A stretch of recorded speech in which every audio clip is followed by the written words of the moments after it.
Hello, everyone, and welcome to Blogging Theology. Today, I'm delighted to be joined by Dr. Abdul Rahman Azzam. You're most welcome, sir.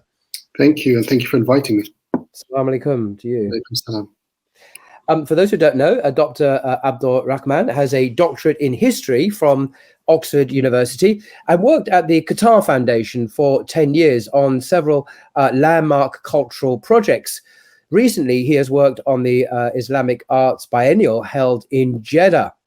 Now, he is the author of this book, Saladin, the Triumph of the Sunni Revival. And his very last, most recent book is entitled The Other Exile, which perhaps we can discuss later.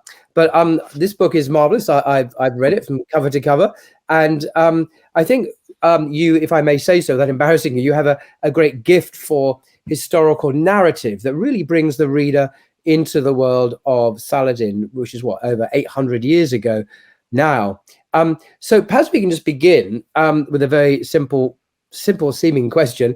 Who was Saladin as an historical individual? Now, there are other dimensions to him, his later fame as a hero and so on. But who was he? And what was his great goal or aim in life? And also, if I may just tack another question on, what is his full name in Arabic? Because it's not Saladin, is it? There's a slightly grander full Arabic name that he has. Yes, well, first of all, thank you so much for asking me to speak on really a wonderful subject. Saladin or Salahuddin, I mean, if I use the words interchangeably, there's no meaning, there's no sort of hidden significance. In fact, it's a testimony to his fame and his that the word Salahuddin has become Saladin. Yusuf is his name. Yusuf, his father is called Najmuddin. He was an Ayyubi. So Yusuf ibn Najmuddin ibn Ayyub ibn forgotten his grandfather's name, but he came from Tikrit in northern Iraq. And this is a significant point because we'll come back to that, I'm sure, in our debates. And what was fascinating about him is everyone knows, in fact, probably the only thing they know about Saladin, other than his famous capture of Jerusalem, is that he was Kurdish. He was Kurdish? He was Kurd. Well, he wasn't actually Arabic. He wasn't an Arab in that sense. He was a Kurd. He was a Kurd. And this has become a big dispute because after his fame and after his great glory, the Arabs tried to claim him and there's a whole debate, which often tends to happen online, unfortunately, because it's not a serious one, in which they argue that Salahuddin was actually an Arab. And that's because, there's this kind of, it's funny enough, even today, you look at the remnants of these disputes, the Turks and the Kurds and the Arabs and the Turks and so forth, and there's very much the same issues. He was a Kurd at a time when the Turks were mainly in power. Military control of the area was largely under Turkish hands. He grew up in a military background. He was a military, what is known, I guess, a warlord. He came from Tikrit. And because of the movement of his families and his father, he ended up growing up in initially Baalbek in Lebanon, and then, of course, mainly in Damascus. Right. So the first thing to say really about him, before we really get into it, is that he was Kurdish by origin. His loyalty was to the Kurds. He spoke Kurdish, of course. He identified himself as a Kurd. But, recently, I'll tell you a very quick anecdote. Recently, I was at this dinner party and I met this Kurdish Iraqi gentleman. And of course, if you meet somebody like that and I write a book on Salahuddin, you tend to talk about that. Sure. And I was quite surprised by his attitude, but it wasn't the first time I heard it, but he put it in a very sort of eloquent and forceful manner, which is, Salahuddin really betrayed the Kurds. Wow. Because he had a choice. He could have somehow built a Kurdish empire, Kurdish dynasty, but instead all his life, he devoted it, as we know, to protecting the Muslim Ummah and Islamic world and, mainly in Egypt and Syria. And I found that very strange because there is this sense among certain Kurds that somehow he betrayed the Kurdish cause. Now, to me, this, of course, historically makes no sense whatsoever. If he's spoken to Salahuddin, somehow you brought him here and asked him this question, he would have been completely bemused by that question. He would not really have understood what you meant by the Kurdish thing. He was very proud of being a Kurd. He spoke Kurdish. He also spoke Turkish and he spoke Arabic because he was brought up in Damascus. As you can imagine, his Arabic would have been very proficient. he wasn't a great scholar, as we might touch on, but he surrounded himself. He was intelligent and pious and humble enough to surround himself by great scholars, and we're going to be talking about that maybe later. But the bottom line, he was a man who grew up in the camp of one of the great warriors at that time, Nuruddin ibn Zengi, who was really the man who was trying to unite Syria. And don't forget that Salahuddin was born, 30, 40 years after the First Crusades. So he was born at a time when Jerusalem had fallen to the Crusades. He was at a time when the Muslim world was extremely fragmented. He would have been in his teens when in 1148, the Second Crusade came very close to capturing Damascus. Sorry, just interrupt. There's the first date we've got. So 1148. So do we know what date in the Common Era he was born in? Do we have a date of birth? A year? Common Era, I'm afraid not. But in the he was born in 1136. Right. So he would have been 12 or so when the Damascus besieged in the Second Crusade. So he grew up in a time when the Muslim world was under enormous threat. Jerusalem had fallen, Damascus was under siege. There was a siege of Aleppo, and there was a constant attempt to undermine and capture Egypt.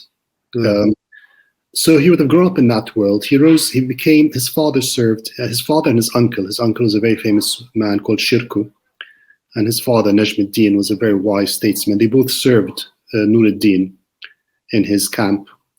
And that's where Salahuddin really took his first steps as a young warrior, as a military warlord, as a lieutenant, one could say, in Nuruddin's camp, until destiny took over and he found fame, largely when he went to Egypt. Yes. And Egypt, of course, then wasn't a Sunni country, at least in terms of the caliphate there, the rulership. It was, what was it? It was a Shia. Egypt for 200 years was under Fatimid rule, which was the Fatimids were an Ismaili Shia. And as most people might know, but then maybe others may be surprised to know that the Azhar, the great institution, which is now the great Sunni institution, was actually established by the Fatimids for Ismaili, to propagate Ismaili, message. This was a surprise. I didn't know until I read your book, to be honest. I didn't know that. I always thought this great bastion of Sunni Orthodoxy in Egypt had always been the great bastion of Sunni Orthodoxy. But no, it was actually founded by, well, we don't go into the polemics about who they were, but they're not usually recognized as... No, they were Fatimid Ismailis, and their aim was to topple the Sunni Caliph in Baghdad. It was very clear, and to spread the Ismaili message across the Muslim world. And there was this enormous struggle between Baghdad with the Caliph. And at that time, the Caliphate had become politically extremely weak. The Caliph had no money, he had no men to defend himself, but he had a certain legitimacy, he had a certain cloak of legitimacy. And in that sense, all the military warlords that were emerging, that had started to emerge before Salahuddin, most famously the Seljuks, and then other warlords who came, always sought this kind of legitimacy from the Caliph. So they needed the Caliph because they knew that they could not act without being seen as somehow Islamically legitimate. So this struggle between Baghdad, where the Sunni Caliph was, and Egypt, which was the emerging power, which was where the Fatimid Ismailis were, was very much at the heart of Salahuddin's youth. And one of the main attempts by Nuruddin and by the Sunni Orthodoxy, if one can call them Sunni Orthodoxy, although it was not really organized in that sense, was to bring Egypt back into the fold of Sunni Islam.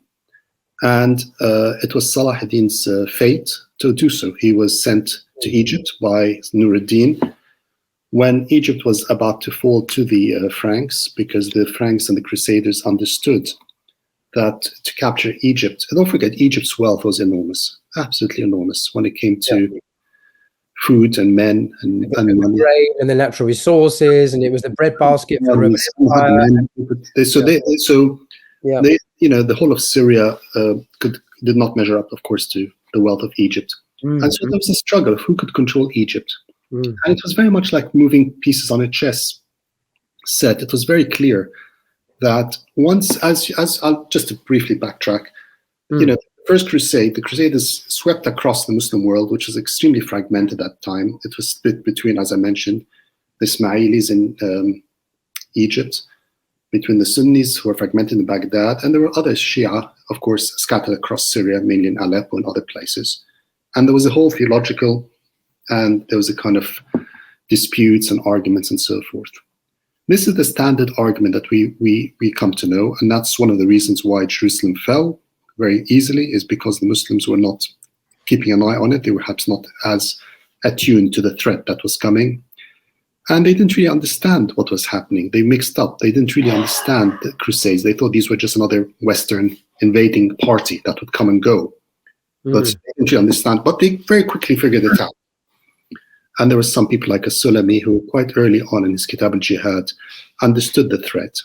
But really between 1098, the turn of the century, when Jerusalem fell, it took about 20 to 30 years for the Muslims to really begin to understand, maybe not until the 1130s and 40s, with the emergence of Nuruddin, that what has come to be known as the counter-jihad sort of emerges, which is, Can I just, sorry to interrupt, just pause you there. You use the term Franks, which I've learned, I had to look this up, is pretty much synonymous with Crusaders, isn't it? But Franks can have a more limited set meaning to do with not the French so much, but kind of the Western Europeans, the French, the Germans. But it is basically synonymous. It's interchangeable, is it not, with the word Crusader? To a large extent, yes. I mean, they did not know who these people were. They knew they were Christian. They knew that they were foreigners. But don't forget, there was a very sizable Christian minority that was living in the Muslim world at that time. But they were not seen as Franks, which were seen as somehow foreign. They were unexpected. They were, and one of the things we can't talk about, of course, is how the Muslims viewed them. And nowadays we live in a world where post-colonialism and what's happened is the perception of the other. And it's so fascinating to see how the Muslims did not really understand the French who are coming. And it took them a while to figure out that these people were coming with an ideology and were coming to stay and were coming to take over land, especially Jerusalem. And of course, what emerges later on is that there is actually a very big divide between the Christians, the Crusaders who have come from the West, and the Christians who actually lived with the Muslims. Because the Christians who lived with the Muslims had been living with the Muslims for hundreds of years and had become very much accustomed to their social habits and mores, to the point where it was very hard to differentiate between the two. They spoke Arabic. The Christians spoke Arabic. They dressed in the same way. They ate the same food. And their daily habits in the same way that today, if you travel to certain Arab countries, you could not tell a Muslim from a Christian because of these social customs are so similar. They spoke the same language. They acted in the same way. The Crusades, the French who were coming, were different. Yes. They viewed themselves as Orthodox, of course, and they viewed heresy in different ways. And to a large extent, don't forget, they turned their anger and their violence not just against the Muslims, but also against the Jews who were there. And they massacred many, many Jews. And of course, they also found many of the Christians there as heretics. And one of the most famous Crusades, they never actually got beyond Constantinople, because by the time they got to Constantinople, there was a big massacre which took place, because really the dispute then was between different sects and churches of Christianity. So it was very much a crusade, not just against Muslims as such. It was, of course, to protect the Holy Lands, to recapture the Holy Lands, whatever their argument was. But it was also a kind of anti-heretical movement, which included many of the Christians who had been living with the Muslims. And it took a while for the Muslims to figure this out. It wasn't that clear from the start with. Because there was the Inquisition going on in Europe at that time, of course, in what we call France and Spain, what we call Portugal today, where there was a big campaign against Jews and against unorthodox, Christians, Cathars in southern France and so on.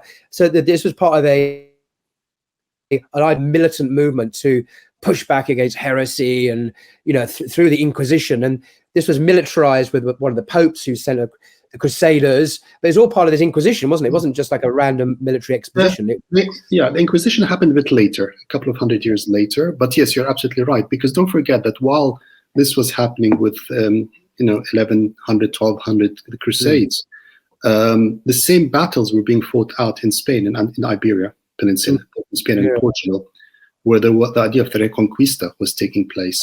yeah. And this is where you had the famous kings, Fernando, and then you had, of course, Alfonso Enriquez of Portugal, who were besieging Muslim cities, of course, the most famous one, Toledo in 1085, and then Lisbon, and so forth. And these were so while the Christians were pushing the Muslims in Palestine and Syria, they were also pushing them in Spain and Portugal. So you're absolutely right. It was very much a universal movement. The Inquisition comes later, and of course the Inquisition turns against itself and eats its own children, as we know. They tend to do by turning inwards, because they would not accept the Jews who converted, who became new Christians. That's a very, very terrible period in history. Now, you subtitled your book, Saladin, The Triumph of the Sunni Revival, and there's an interesting angle, one that I wasn't aware of. So Saladin wasn't just a great person who liberated Jerusalem, of course. He didn't. We'll come to his great nemesis, the English king Richard the Lionheart, shortly, perhaps. But he was a very committed Sunni Muslim, and he built madrasas. He wants to revive learning and the administrations of the empire. And could you perhaps just elaborate a bit of the Sunni revival dimension to your history of Saladin's life? I mean, the first thing to say about the Sunni revival is, of course, it's a label which one cannot hold on to too firmly. It was very, it was an idea which spread. Whether they recognize it as a revival or not, but it's come to be known as Sunni revival thanks to writings of Makdisi and so forth. So we'll use that label, even though in fact it doesn't quite accurately reflect what was happening. But there was something happening, and the question is what was happening, and how did Salahuddin tune into what was happening? And I think to a large extent, the reason I wrote this book is because so many books have been written about the military accomplishments. And of course, as you said, we cannot talk about Salahuddin without talking about the famous Richard Coeur de Lion and the Third Crusade, and the Jerusalem and Acre and all that. But for me, what was really interesting and what has not been written about, and I thought was far more interesting, was the intellectual world in which Salahuddin grew up. And it's a more complex one, it's a much more subtle argument, but it is by far more profound. And it's of course one that if one were to draw any parallels, one can look towards that in a much more dynamic way than the battles themselves and the whole Richard thing. So the first thing to say about that was that the world was changing and new ideas were emerging. And Salahuddin, so we need to place again within a chronological historical framework so that we understand. As we said, Salahuddin was born about 30 years or so before Salahuddin was born in Baghdad. A movement really started emerging. And the two men behind this, again, I'm talking in a very general sense, and please don't, history is not that, that specific. When I say two men, of course, there are many people, the movements are back and forth. But if one were to put some flag posts, then we need to turn our attention to the great Seljuk vizier, Nizam al-Mulk, who was really somebody who understood the direction that Islam was heading towards and understood the urgency that was needed to able to articulate an Islamic ideology and movement which was generous enough to accommodate the different strands of thought, whereas at the same time orthodox to protect any sort of against any heretical movements. So you say in the book that conception of Sunni Orthodoxy actually included moderate Shia views as well, which implies, though you didn't say it, excluding non-moderate Shia views. You didn't state that, I don't think, in the book, but that's the implication. So it's actually quite a generous, if I can use that word, Sunni Orthodoxy, and it includes moderate Shia. And of course, narrow definition. Yeah, and of course, Nizam al-Mulk was a politician, he was a statesman, he was a diplomat, he understood the political implications of creating something on which the new Islamic movements could base themselves on. But of course, he himself was not a theologian or thinker, and so one of his most famous professors, the man, of course, that we owe a huge debt of gratitude to, was al-Ghazali. And I don't think we can understand modern Islam without understanding Ghazali and the great debt that every Muslim owes to Ghazali. And Ghazali and Nizam al-Mulk worked really very closely together, one as a politician, as a statesman, as a diplomat, dealing with realpolitik, and somebody else, Ghazali, who really created the firmament of the Muslim world that we know together. But as he said, it was a very generous one, because he understood that some people had mystical leanings, some people had philosophical leanings, some preferred to go down the theological route, some preferred to go down the fiqh route. Whereas it was a time when the Muslims were tearing themselves to pieces, especially between the madhabs. And in Baghdad at that time was time when the Hanbalis and the Shafi'is were at loggerheads. And there was a lot of disputes. And in theological terms, the Ash'aris were just disputing. And there was a lot of violence. And it was extremely unstable. And of course, it was the time, as I mentioned earlier, when the Fatimid Ismailis were emerging. So, in all this, the Sunni Muslims started getting their act together and started thinking, we've got to develop an Islam which includes the different strands of thought, including, as I mentioned, moderate Shi'ism, and people who followed what was known or accepted by ijma, consensus, as the Orthodoxy, which eventually has come to mean you follow a madhab, often Shafi'i. Ghazali was a Shafi'i. By the way, Salahuddin was Shafi'i, and so forth. You had some Ash'ari leanings. You had some Sufi leanings through following a sheikh in a kind of either passive or less passive manner.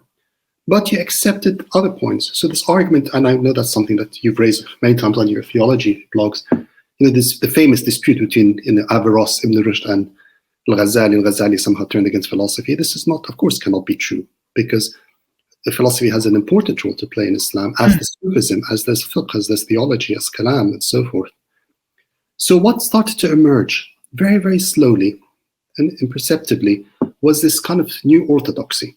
Now, if it would have been very hard to define, and it would have been almost very hard to capture, had it not been for Nizam al-Mulk. Because what he understood, either instinctively or consciously, was that it needed a vehicle. The Sunni movement needed a vehicle. And the vehicle that emerged at that time was, of course, the madrasas. The madrasas. So, just for the uninitiated, what does the word madrasa mean? Could you just very briefly and simply explain what this concept is? Today, madrasa means, of course, something which didn't quite mean then. Today, of course, madrasa means schools and so forth. In those days, the madrasa was a school of law. You studied Islamic law. Now, when I say you went and studied Islamic law, there was no real curriculum to study with, but more or less you went and studied under a teacher or several teachers. There was an ijazah, so you read the manuscript, you read the book with a teacher, you learned from them, and you traveled the Muslim world from madrasa to madrasa to pick up knowledge, and of course also to be part of hadith transmission, which was fundamentally important. But the madrasas initially started, many books have been written about it. I think Bulyat's book, The Patricians of Nishapur, is very important. It shows that it started quite east. But it was Nizam al-Mulk who started really institutionalizing the concept of the madrasa. And the most famous ones, of course, that he built were the Nizamiya in Baghdad. And, of course, it began to spread then towards, into Syria, and then ultimately into Egypt.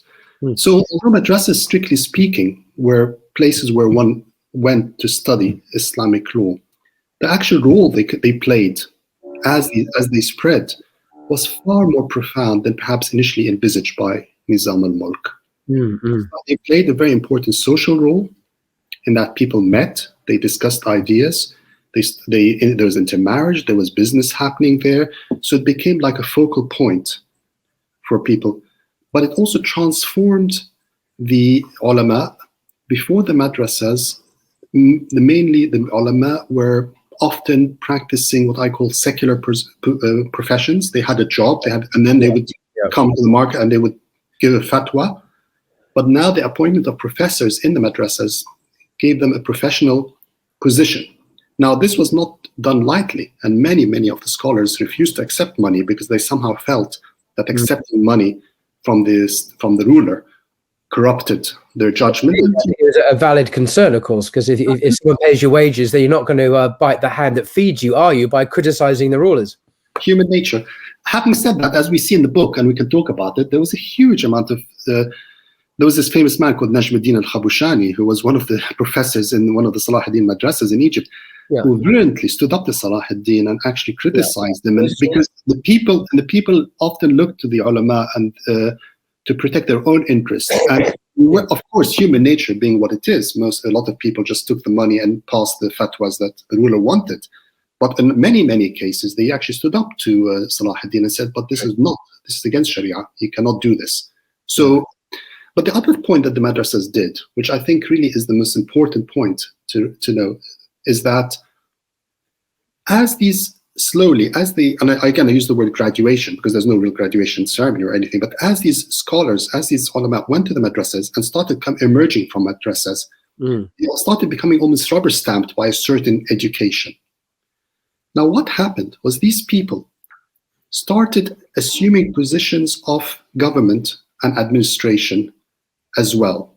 Right. So and this starts emerging really when the madrasas reached Syria with the figurehead of Nuruddin, who was a remarkable man.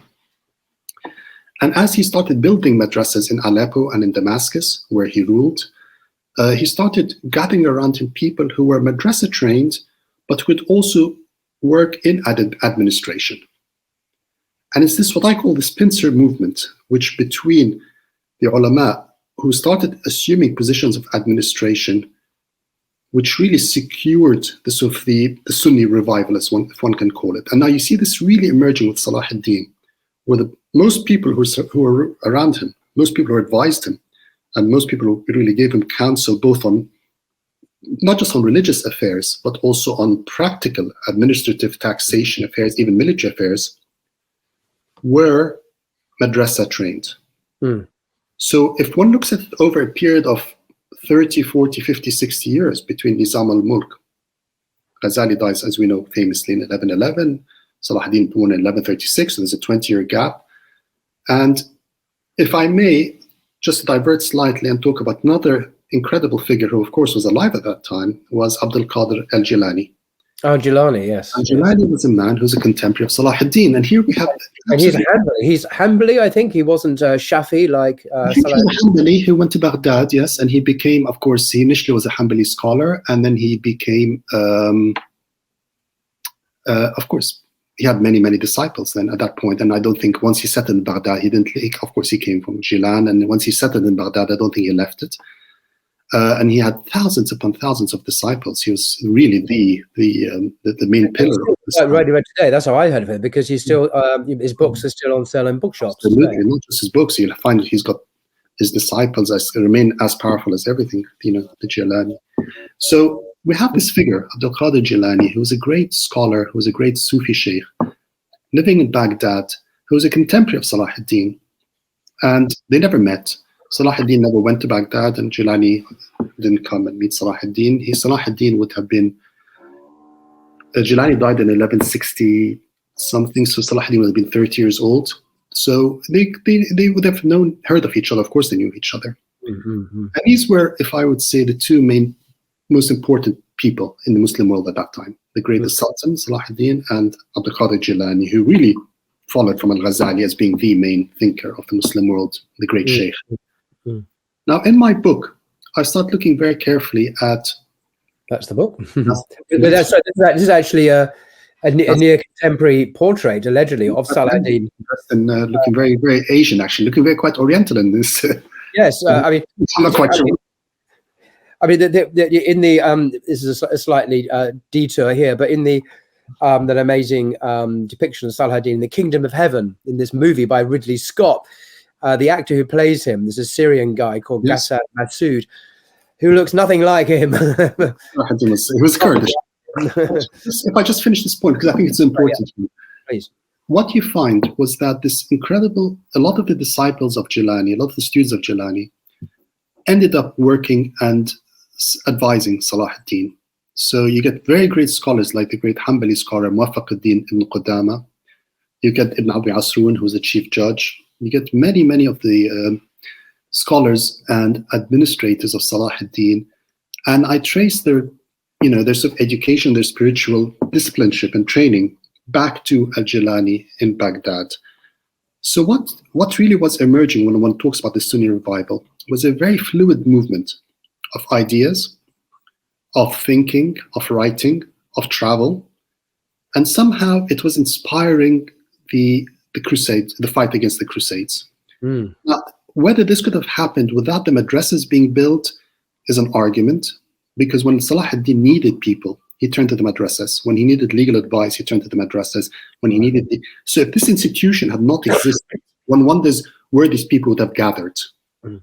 And of course, in my book, I argue that although Salahuddin is most famous for his battles, and we'll touch upon them, it was actually his contribution to the madrasas. He's the one who really introduced madrasas into Egypt. Before him, there were only a few in Alexandria, which had remained a Sunni bastion. But he is the one who really built the madrasas. And from those madrasas, thousands upon thousands of graduates emerged who eventually would assume positions of leadership within the Muslim world. Mm. And they were the ones who really stood up against the Crusades, and they were the ones who advised and often pushed Salahuddin. And one of the most arguments about Salahuddin, I'm sure we're going to be talking about it, is the myth or the legend of Salahuddin, that today we live in a world where almost everybody knows the name Salahuddin, Saladin. I would argue that perhaps if one put aside the companions of the Prophet, ﷺ, then maybe apart from Rumi, the name Salahuddin is probably the most famous Muslim name there is now. And if you ask people why Salahuddin is so famous, they will probably argue that. They will say, as I said earlier, that he was Kurdish and he captured Jerusalem, and then they will talk about his chivalry and his virtues, which yes, his character, which we'll come to, because the man himself, his character, seems to have been admired universally by his friends and his enemies alike. And we'll come to just on that. But the point to make is that if you were to ask them, then name me another figure. I mean, Salahuddin did not capture Jerusalem single-handedly. He didn't and yet, and the people would struggle to name people who actually were with Salahuddin, who were his generals. You know, his famous nephew, Taqiyuddin. There were so many people around him, his brother, all the people who advised him, all the people around him. And of course, the three most famous ones was his advisor, a man called Al-Qadi al-Fadl. He was an absolutely genius, his vizier, if one can call it that. Mm-hmm. Really pushed him. He had Ahmad-ad-Din al-Isfahani, of course, and the third one is Ibn Shaddad, his biographers. Now, the fascinating thing about Ibn Shaddad and Isfahani is they were both trained in the Nizamiya Madrasa in Baghdad. So one traces goes back to Baghdad. There's always this movement back from Baghdad, from which the main Sunni thinking was emerging. So one of the purposes of writing this book was to populate it and to show that there were other figures who were actually inspired by the same ideology that Salahuddin was inspired. The jihad, the counter-crusade, did not emerge single-handedly, nor was it in one person. And it is, in a way, a reflection of the fact that people know nobody but Salahuddin, which actually shows how shallow our thinking is of Salahuddin. What made Salahuddin great, and we will talk about it now, apart from his chivalry, was the age of greatness in which Salahuddin lived.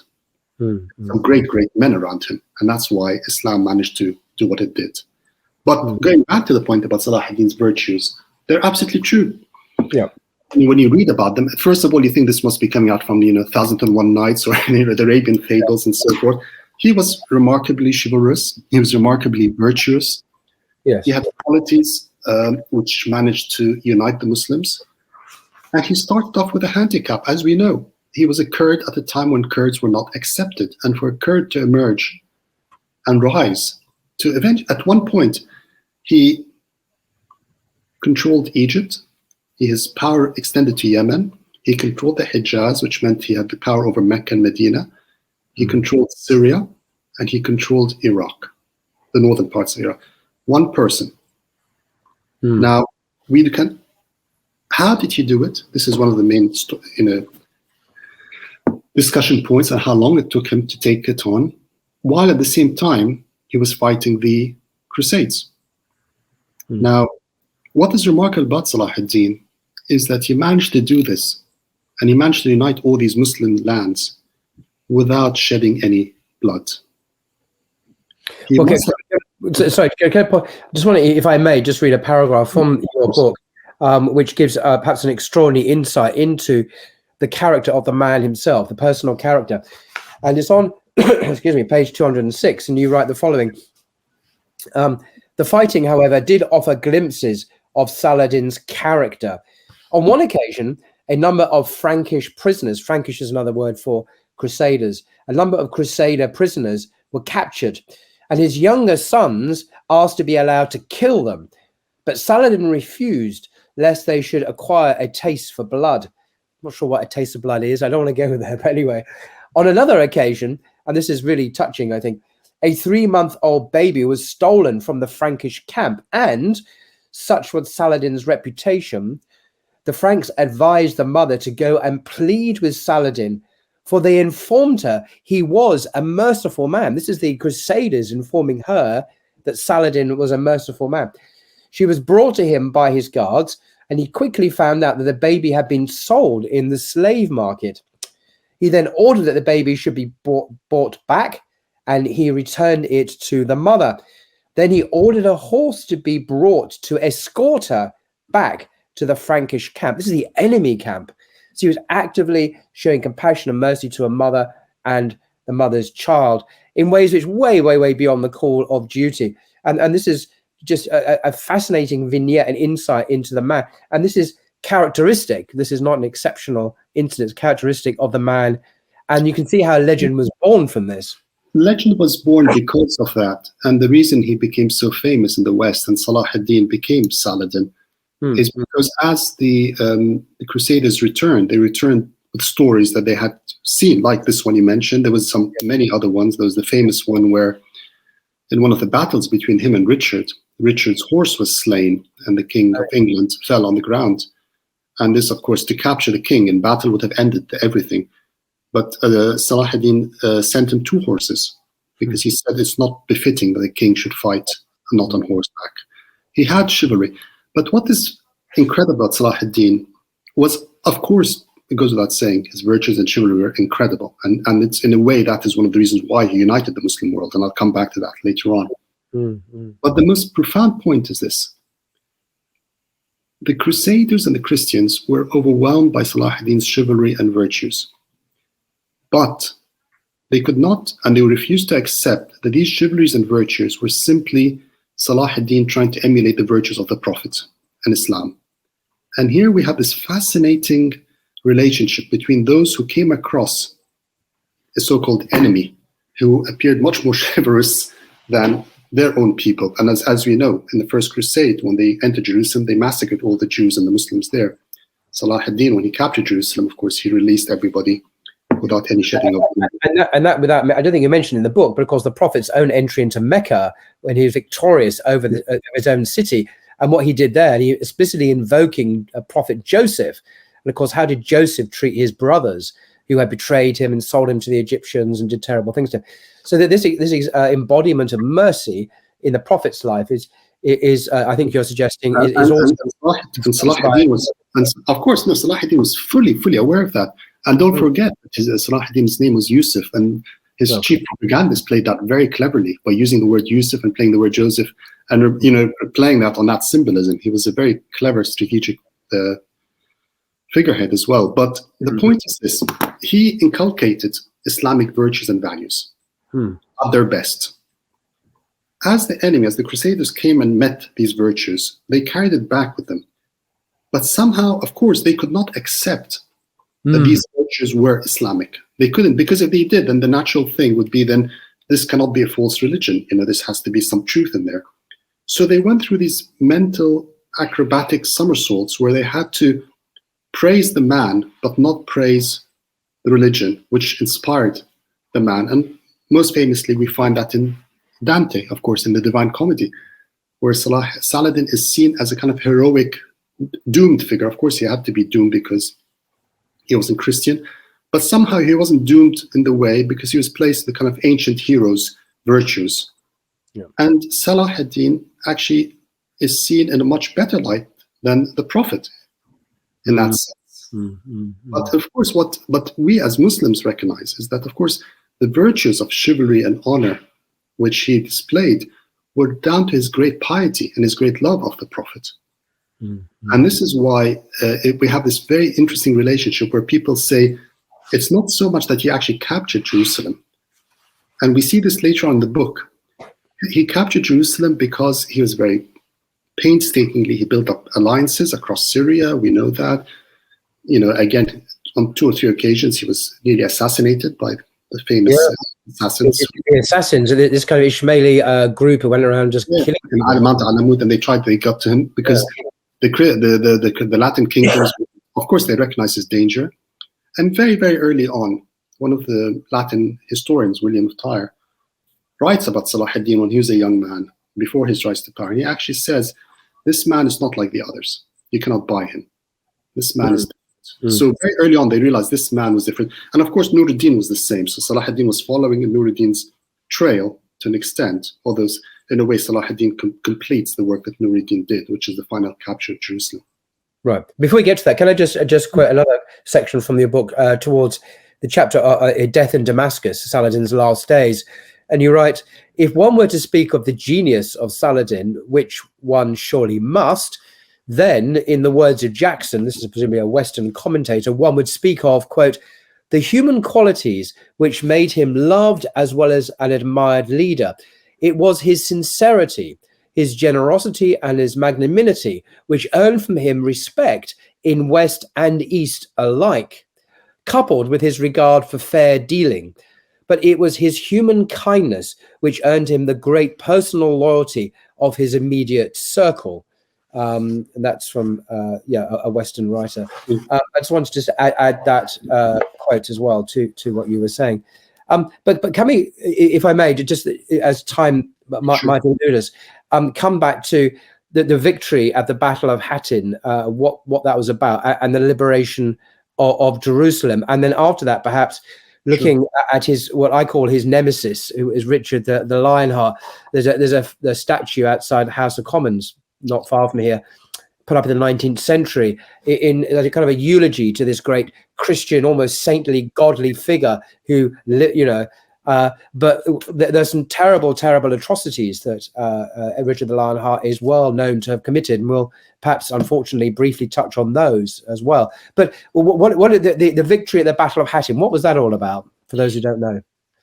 Hattin was a decisive battle, 1187, when which saw the sweeping away of the Latin kingdoms and all the principalities that they had captured.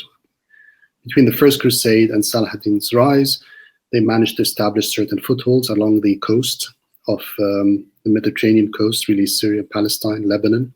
And of course, they captured and they held on to Jerusalem, which became the Latin kingdom of Jerusalem. And as soon as they did that, there was a period of, the Muslims getting their act together. And there was this whole counter-crusade, which is that the Muslims were determined to capture Jerusalem again. The thing about the Latin kingdom and the battles that Salahuddin fought with them was that, to put it very bluntly and very sort of succinctly, the Christian armies could not really afford to lose many battles because they were running out of men. There was this whole problem that men and money had to constantly be sent from Europe. And there was these constant appeals to Europe, to the kings of France and England, that we are running out of men. The Muslims, on the other hand, once they really figured out what was happening in the threat, one hesitates to say that it was inevitable that the Muslims would eventually push the Christians out, the Crusaders out of Jerusalem. But of course, they were fighting on their own homeland. They were fighting, they could always replenish their armies. But there had to be a dynamic shift for them to succeed. And that shift was the unification of Egypt and Syria and northern Iraq. It was not enough. Under Salahuddin, yeah. Under Salahuddin, or initially it was Nuruddin who tried to, of course, achieve that. Because Nuruddin managed to unify Syria through Aleppo and Damascus, the two main cities of Syria. But as long as Egypt was not under their control, and that's why there were so many battles fought by the people like King Amalric of Jerusalem and so forth in order to break. And that's why a lot of the Crusades aimed at Egypt, because they realized they had to break that pincer movement. They could not allow Egypt to become part of Syria. Yeah. And the Muslim armies had to draw their forces from northern Iraq, from Syria, and from Egypt. And if all these three aligned, then one can argue that the Jerusalem would fall. Easier said than done. It took Salahuddin many years. And as we mentioned earlier, and there were many attempts to kill him because, first of all, there was personal infighting. The Syrians did not want to come under Salahuddin's rule.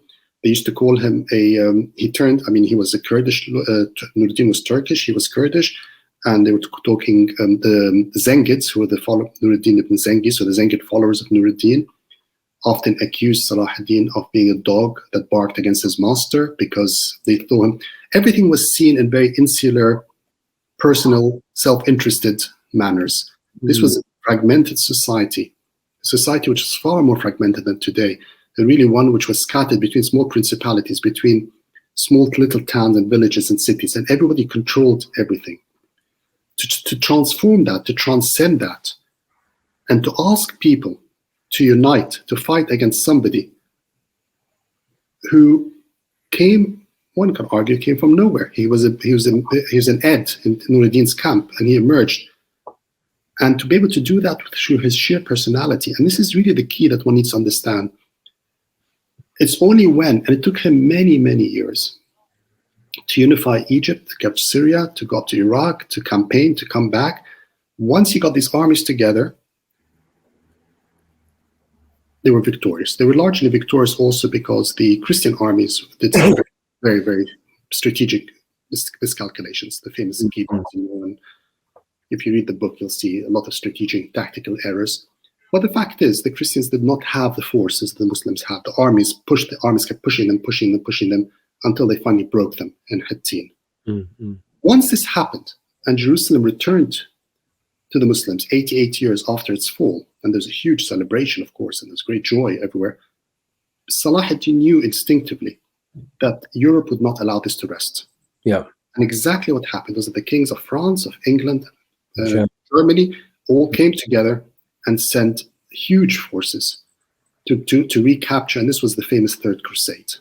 And no sooner had Salahuddin taken Jerusalem and cleaned out the coast and taken off some of the cities, and again showed them an incredible mercy in his actions.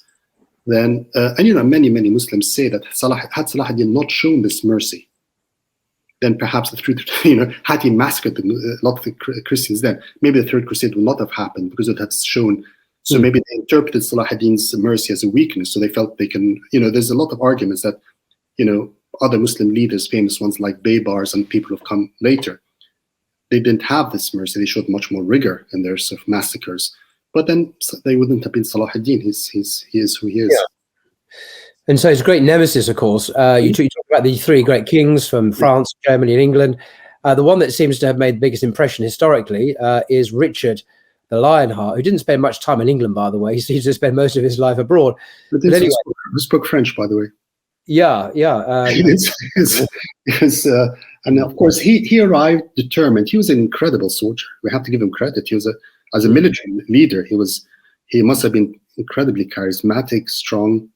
And of course, what they do is they land in the north, and then they were marching down the coast slowly. And Salahuddin his army was marching with them, trying to stop their march as they head towards Jerusalem. So they go down the coast, and then they go inland into Jerusalem. And the thing we have to remember about this is that Richard had a formidable army. As a military man, he was he's obviously more capable than Salahuddin. Salahuddin was not what you call a great general. His qualities were elsewhere, and he put people together. He was a genius and all that. But on the military ground, and of course, Richard, as you mentioned, alluded to earlier, massacred a lot of Muslims. And of course, the most famous one being I don't know if you want to read an excerpt from this famous speech. Unfortunately, I will. I may. On page 211 of your book, you write the following. On the 20th of August, this is in 1191, the year 1191, the day Richard believed he had agreed with Saladin for the payment of the first installment. This is a truce they'd reached. Well, I'll go to the details, but that's not the point of the story. He ordered his army out of Acre. Muslim spies reported that the King of England's army was occupying the whole plain outside of Acre. Acre is a city that is today part of Israel. Richard spent the morning waiting to hear any news from the Muslim camp about the fulfillment of the terms of the agreement. But when none was forthcoming, he acted in a way which horrified the watching spies. The garrison of Acre, these are obviously the soldiers in that fortification, numbering around 3,000 people, were marched out onto the plain, roped together, men leading men, their hands bound. Then the massacre commenced. By the time night fell, so had the 3,000. So this, in today's terms, would obviously be a war crime where you cold-bloodedly execute prisoners of war. But this was typical, unfortunately, of Richard the Lionheart. His great brutality is almost the opposite, the mirror image opposite of Salahuddin. Richard was fascinated. He was absolutely fascinated by Salahuddin. Richard. He wanted to meet him, and one of the great myths and one of the great legends is that, of course, the two kings met. They never met, although one assumes instinctively because of the books and films and so forth that they actually met. Salahuddin refused to meet Richard. Richard on many occasions asked to meet with him because, as I mentioned earlier, the chivalry. On another case, there was once when Richard fell ill with a tremendous fever, and Salahuddin would send him ice sherbets and things to cool his fever down. And there was a time when Richard's ambassadors came to Salahuddin, and he actually took them around his camps to show them all the food that he sent Richard. On the one hand, you can say, look, this is a kind guy, he's a generous guy, he's a sweet guy who's helping Richard. No, Salahuddin was much wiser than that. He was showing Richard the power and the wealth and the strength that he had. And he told Richard, he told him, and he was very clever. He wrote him a letter saying, why wouldn't he meet Richard the Lionheart? I mean, the whole history has fantasized about this meeting that never actually took place. But why did he not want to meet him? What was the logic? What was the reasoning in Salahuddin's mind? Because there would have been a reason. I mean, you constantly emphasize in your book how reflective, cautious, this is the word you use. He didn't rush into things. Saladin didn't rush into things usually. So he would have had a reason why he didn't want to meet Richard the Lionheart. Any ideas what that might have been? He mentions it himself. He actually writes to Richard and says to him that it's not befitting for kings to meet and then wage war. So I will meet you once we finally reach a final settlement. He did not, but he sent him his brother, who represented Salahuddin and there was this remarkable incident where Richard once proposed the marriage between Salahuddin's brother and Richard's sister, I believe, and it of course was going to happen. But why did Salahuddin not meet him? I think to a large extent the Western obsession with the Crusades elevated Richard's position. I don't think Salahuddin perhaps viewed Richard in the same equal way as perhaps we see him today. He must have seen him as just an enemy who was encroaching upon Muslim land. Salahuddin was older than him. He was tired. He was falling ill at that point. And he had absolutely no desire to meet him. I think there was a kind of obsession of wanting to meet Salahuddin with him refusing. But the point I'd like to raise about this incredible, almost, extremely dramatic couple of years of the march down the coast and the incredible war of attrition that took place between them. If we were to judge Salahuddin's greatness, and this is something I came to realize when I spent years researching and writing the book, it's not that he captured Jerusalem. His greatness was in how he defended Jerusalem. He knew that his capture of Jerusalem would unleash forces that he could not handle, because the Muslim army, again, was a seasonal army. These were people who went off and did their farming and then came to fight for the season. And he had to call on, every year, they had to call on the army and the troops to come from Iraq, from Syria, from Egypt, from Yemen, and they would all gather to fight. Now, he knew the threat of the Crusades and Richard, that this army had to remain in field for an extremely long period, as long as the threat was there. The Muslims who were set, and he also knew that there was a point where he used up almost all his money. He was so generous. His treasury was running dry because of his generosity and the way he was actually having to fight this war, which continued to fight. It never stopped. This was like a very, very bloody war of attrition. You just mentioned the 3,000 killed. This was, unfortunately, a drop in an ocean of blood which took place. It was a terrible time. What Salahuddin knew was that he could not force the other Muslims' armies to come to his help. He could not ask. He could ask Baghdad or Mosul to send troops. He could ask Egypt to send troops, but he no longer had the men to actually force people to send troops. his lieutenants, his commanders, his people. There's no, in short, in today's terms, there was no conscript army where you had a professional, full-time, paid army that just did that do what soldiers do. These were farmers who, in a seasonal way, the winter they went back to their farms because you didn't fight in the winter time. You fought in the spring or summer or autumn, whatever. So as you say, it was a voluntary. It was the man himself, Saladin, who earned the loyalty of all these people and held together this extraordinary empire. I think this is the genius of Saladin. The lands were owned by lords. He gave out lands to lords, and in return they had to send in troops, of course. But he could physically force them to do that. There was a point where he was so weak because Richard was literally wearing him down each battle, and Saladin was losing ground all the time as the armies moved south towards Jerusalem. And the people who hated Saladin, the Muslims who hated Saladin, and don't forget there were many who really, who envied his position, who found him as an upstart, again, the Kurdish, Turkish thing. They really did not want to be with Saladin. In his moment of weakness, when they could have turned against him, did not turn against him. They sent troops. Right. The question is why? Yes. It's because he possessed a quality, a vision, he transcended the kind of petty squabbling that took place. And we have this really very moving and poetic scene where after several defeats, Richard is turning into Jerusalem, and at that point the Muslim army could no longer stand against Jerusalem. Richard was far too powerful. And he was pushing them back and back and back. The Battle of Arsuf and many other skirmishes. And it was only a matter of time before Richard would capture Jerusalem. And at that point, Salahuddin had a choice to make. He could choose to retreat and retire back to Egypt, knowing that in Egypt he was safe, because there's no way Richard's line of supplies would reach him all the way to Egypt. So he could have said, I'm going to go back to Egypt, become the Sultan of Egypt, build my troops and come back and fight. Of course, he chose not to, because he knew if he did that, then Jerusalem would definitely fall. So what he did is, of course, he burned, as we know, the famous Ascalon, which is the main fortress, a city which protected Palestine and the entrance to Egypt. He burned down the walls to make sure that Richard could not capture it. And with a few men, he retreated and retired to Jerusalem, where they literally poisoned the wells, built on their fortifications. It was bitter winter. And with the few loyal lieutenants that remained with him, many people had left him by that point, he said to them, I will not leave Jerusalem. I will fight to the death. And this is a beautiful scene described by one of his companions in Shaddad, where he's sitting in this hallway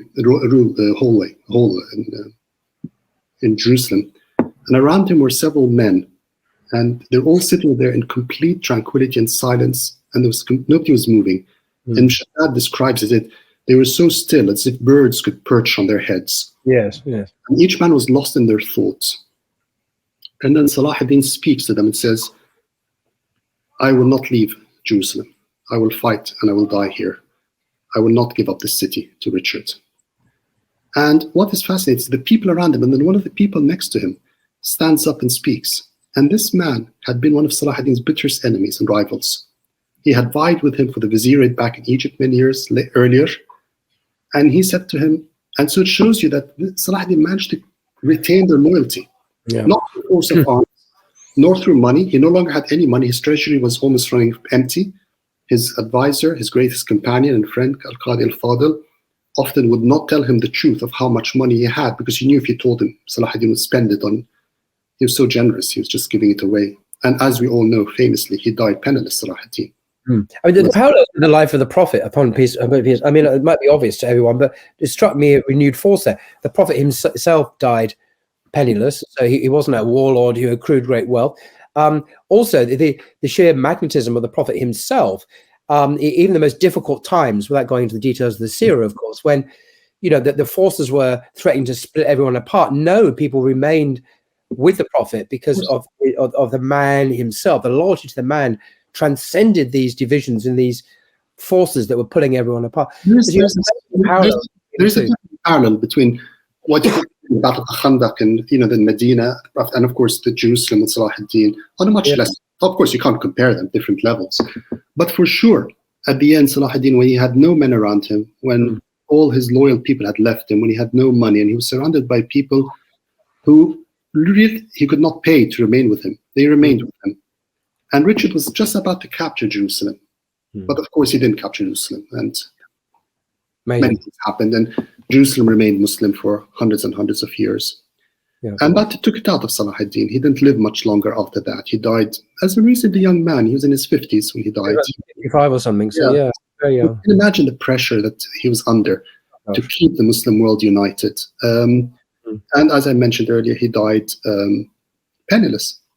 Yeah. And but he left an incredible legacy, not just in his honor and chivalry and virtues that we've talked about, not just in the military exploits that we've spoken about and reflected, as you say, in Kingdom of Heaven and the famous Jerusalem battles and the chivalry he showed afterwards and the mercy he showed afterwards. But I think what my book explores, which is perhaps less dramatic, but I think as profound, in the legacy that he continued in reviving and helping the Sunni ideology, Sunni Orthodoxy, to take root. He was a very, very loyal. It was an exclusivist orthodoxy, as we've already said. It was one that actually extended the bounds to include moderate Shia views as well. So it was quite a many of the Shia, of course, there are many Shia and Sunni who fought against the Crusades. And I think this is one needs to understand that. And, in the final say, we're talking about a man who died 900 years ago, and yet today, and actually, I want to touch just briefly on the modern world because I think it's important. Yes, that was the final point, actually, is to touch on how he is remembered, the symbolism, the myth, the hero. Has it completely gone beyond the real historical man that you've written so eloquently about, or is there still some real connection there, do you think? I think, of course, the man became a legend, and I can tell you things which perhaps may surprise people, that the famous tomb of Saladin, the mausoleum of Saladin that one finds in Damascus, was actually restored and renovated by Kaiser Wilhelm II of Germany. So this again reflects the respect they had for him. Now, it's fascinating today when you come across the name Salahuddin and you look at the number of people. Every time you can sit there and talk to people and the state of the Muslim world and the Arab world today, and I really do not like to compare the past with the present because it's historically and academically disingenuous. But often you hear people sit around and say, what we need is another Salahuddin. And what I find fascinating about that statement is they don't need to explain what they mean by it, because the symbolism is greater than the truth. What we need is another Salahuddin is what? Do they mean we need somebody to come and capture Jerusalem again? Or do they mean we need somebody to come with his virtues and chivalry and to show us how great Islam is? To a large extent, one can argue that how far are we abrogating our responsibilities by arguing that we need another Salahuddin? Maybe we should get off our backsides and actually, get on with it, because no one man's going to help us. But it also betrays a certain ignorance, which is that, as I said, the age of Salahuddin the greatness was the age. Now, of course, Salahuddin was a jewel in this age, and and they followed him like a star. But these were also great men who followed him. What I find worrying about the modern world in which we live in today and the modern discourse on Salahuddin is a recent trend which has been emerging, unfortunately, in the Arab world. And here I talk about Egypt because I only know Egypt, but I'm sure it's happened elsewhere, where you're now getting a lot of, I wouldn't call them intellectuals, pseudo-intellectuals emerging on mainstream media and openly criticizing Saladin. In Egypt, there's a man called Yusuf Zidan who on several occasions has spoken about it. He's a writer who worked in Library of Alexandria and who has really made a career out of being controversial.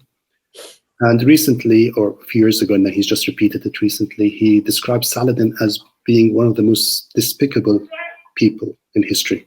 Gosh. Not Pol Pot, not Stalin, not Mao, Saladin. And of course, he goes through some very, very, very, very, very silly reasons why he argues that, which have no historical bearing at all. But what I found fascinating is that there is a kind of attempt. I don't know how orchestrated it is. I don't think it is. I think it's just, perhaps people trying to be controversial to knock down our heroes. So actually, Saladin and so here we're talking about a debate which is taking place 900 years after his death. The Saladin that we're talking about today, whether he really was a despicable character or whether he was a great hero who's going to come and soothe our ailments, has nothing to do with the historical Saladin on which I wrote my book. This was a Kurdish warlord who lived between Syria and Egypt and fought battles and had children and built madrasas, and he was a historical figure with many weaknesses and many qualities. Over the centuries, and largely because of 19th century and colonialism, the figure of Saladin has emerged again as being a symbol of resistance, of chivalry, of honor, a sense of pride. And I think it is, it needs deeper thinking. It needs deeper thinking because on the one hand, the legend is so far away from the reality, and because ultimately I think the reality is far more interesting than legend because of the less exciting issues we've spoken about, the madrasas and the education. Yeah, you mentioned the men, the geniuses that were surrounded. Salahuddin, you mentioned 2 or 3 other people. It wasn't just a solitary man who did amazing things. He was part of what we used to say was a team. He was part of a group of people. So it wasn't a solitary victory by any means, although his influence and personal contribution was irreplaceable. But it's a sense of the complexity and the nexus and the web of relations and what was going on. And in that web, and I mentioned Abdul Jilani, I've mentioned incredible geniuses who lived there, but the web, what held the web together was the madrasas and the channels of communication that allowed these people to travel from Baghdad to Egypt, back to Syria. And when you trace the movement of these people, without that infrastructure of madrasas, then I don't think these channels of communication could have been cemented in a way which actually came to Saladin's aid. Because as more and more people were educated in madrasas, they came to support him, often to push him. And on many occasions, Saladin himself, made mistakes, and these people around him said, no, this is not the way to do it. Yeah. So it was a much greater cause. And it was an incredible age of dozens, if not hundreds, of incredible people. And of course, Salahuddin was the star of it. We have to accept that. And one accepts that with great humility and love and respect for the man. But the idea that Salahuddin is always taken out of this context and turned into this myth and a legend tells you actually, so when we say that the Muslim world needs another Salahuddin, no, what the Muslim world needs is another revival in education, in learning, in orthodoxy, which will then, from which a new generation will emerge. And from that generation, maybe Salahuddin will emerge if we're fortunate. Wow. But that, of course, is the more painstaking, less exciting, more boring path towards, orthodoxy, which people don't have the time for anymore. No, that's a very intelligent response and a very salutary one. But people need heroes, perhaps. We need figures who symbolize, liberation, freedom from occupation. The parts of the Muslim world are still under occupation, of course, now. So the parallels are there, and people will clutch to personalities, even though, as you show very well in your book, there was a very complex web of individuals and social and political factors at play. But just finally, we've been talking now for an hour, and this has been absolutely fascinating, and I'm very grateful that you've shared your expertise on this remarkable man and his context. In your most recent book, The Other Exile, because this is your book that's recently published, a different subject, but I thought I just wanted to ask you to tell us about that book. Nothing to do with Saladin, so we'll that. But I think it's just worth, if you could just share why you've written this book and what is it about. It's a book that I've absolutely loved writing, and it's a character that is absolutely incredible. Very briefly, I was reading about Napoleon Bonaparte, and as we know, there's a new film coming out on Napoleon. A few years ago, I was reading about Napoleon Bonaparte. Okay, this dude Ridley Scott, who's just produced another. Yes, it seems to be the connection between everything I do. There's a connection after all. Okay. And as we know, he was exiled after the Waterloo, 1815, and he spent 7 years in the island of St. Helena, which is the most obscure island in the South Atlantic Ocean. And I was reading about Napoleon a few years ago. There was a very strange and odd reference that came up. And they said that 300 years before Napoleon, so in 1500 and something, there lived on the island in total isolation for 30 years, a Portuguese Muslim. And that's all. That's the only reference there was. And that immediately stopped me in my tracks. I said, first of all, how could somebody live on an island which is so remote, totally remote. I mean, the British chose St. Helena because there was no need to build a fortress, a prison. Exactly. And there were no Portuguese Muslims in the 15, who was this man? And I slowly, through lots of research in Lisbon, uncovered the incredible story of a Portuguese Muslim called Fernão Lopes. And he was the first inhabitant of the island of St. Helena, which was a Portuguese discovery in 1502.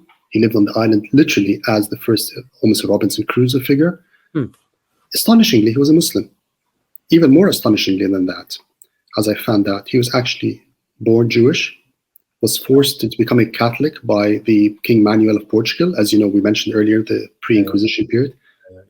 Goes off to Goa at the time of Vasco da Gama and the great Portuguese Age of Discovery, so 1480s, 1490s. Goes to Goa and promptly becomes a Muslim and becomes what was known, and there were very many of them, but though today we don't hear much about them, they were absolutely well known, renegados. He was a renegade. These were people who became Muslim and fought for the Muslims. And he rose to a position of great leadership under the Sultan of Bijapur in Goa, and he fought against the Portuguese until he was arrested. And because he was a nobleman, he wasn't put to death, but the famous Viceroy of India at that time was a man called Alfonso de Albuquerque, who was a very famous Portuguese, decided to teach him a lesson, and they inflicted upon him severe torture. They chopped off his hand, his thumb, his ears, his nose, and they disgraced him because the worst thing for the Portuguese Catholic emergency of King Manuel, don't forget this was the age of Isabel and Ferdinand and the real, the turning, the end of the Reconquista, was how could the Portuguese nobleman become Muslim? And this was a man who was Jewish initially. He was a new Christian and he became Muslim. And then the king forgave him, and on his way back, he jumped ship. And instead of going back to Lisbon, he ended up living for 30 years in total isolation on the island of St. Helena, where he did amazing things. He grew plants, he flourished, he became known as the hermit of the island. And eventually the king of Portugal, João III, Manuel's son, said, I'd like to meet this man. Who is this man? So it's an adventure story. It's a true story. It's absolutely one. I mean, as you know, true stories tend to be far more dramatic than fiction. Yeah.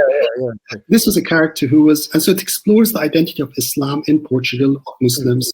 It explores the identity of Jews and Christians at that time, and how, as you mentioned earlier, the Inquisition came and crushed any diversity and imposed upon Europe, unfortunately, through a lot of blood and through Inquisition, a kind of uniformity of Catholicism, which was very, very strict in its So it's a glimpse of another world, of this remarkable man who literally lived on an island, who chose to be a hermit, who was a Muslim at a time when there were no Muslims in Portugal.